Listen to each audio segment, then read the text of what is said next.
Gogo Maweni appeared in court yesterday for the assault charge, and the judge even mentioned other charges that Gogo Maweni did not disclose to the court, such as drinking and driving, aggravated body assault, 2 counts of fraud, and many other charges. At some point, it looked like she was not gonna get that bail, and girl was found shaking. I mean, last week when she was arrested, she seemed a bit cocky because she spent only a day in prison, but now it's been 7 days behind bars, and obviously she is terrified. Reality did sink in, and I'm 100% sure it's not a comfortable place to be in. There are allegations that Ogyal is also expecting twins and so forth. So she was granted bail for 5,000 rand. A lot of people did not understand why was she granted bail, even though she hid a lot of things from the court and so forth. Well, they felt like she is not a danger to society, so she can do that. And one of the things that she needs to do is that whenever she needs to travel out of the country, she always needs to, inform the law forces that she's traveling out. Even if she needs to move from her residence, she needs to inform them and always attend court cases. Well, here's what the judge had to say.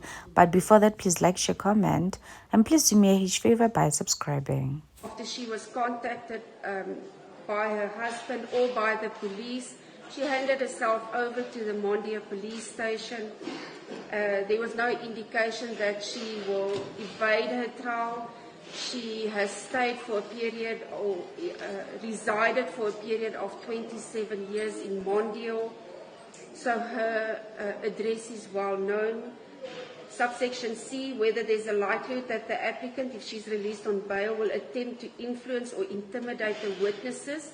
There's no evidence today that she will attempt to influence or intimidate the witnesses or conceal or destroy the evidence, as in her mind that this case was not even being investigated. Subsection D, where there's a likelihood that the applicant, if she is released on bail, will undermine or jeopardize the objectives or the proper functioning of the criminal justice system, including the bail system. This matter was conversed with the counsel of the applicant today, with regards to the fact that the applicant today did not disclose in her first appearance her previous convictions.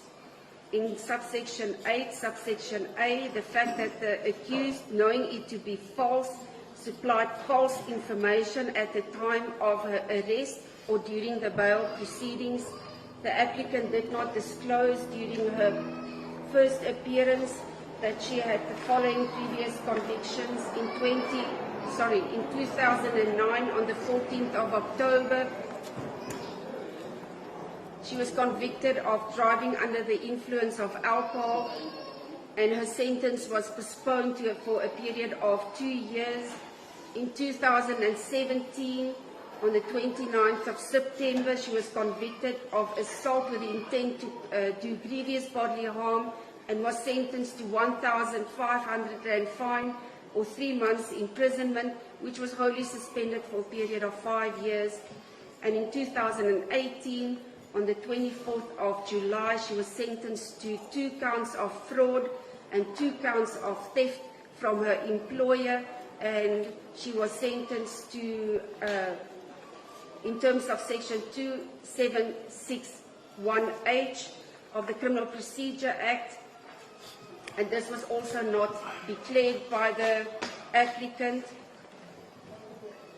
The state has decided to remedy this is to charge the applicant with a further count instead of just the count of assault with intent to of grievous bodily harm, to also charge the applicant with providing false information during her bail hearing.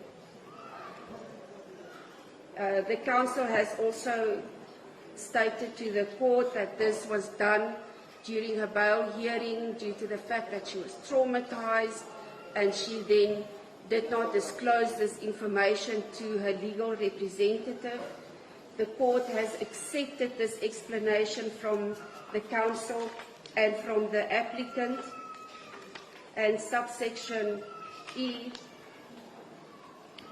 where in exceptional circumstances there is the likelihood that the release of the accused or the applicant will disturb the public order or undermine the public peace or security. There's also no evidence of such. Therefore, the court will grant the applicant today bail in the amount of 5,000 rand. Court pleases. Court will make strict bail conditions for the applicant.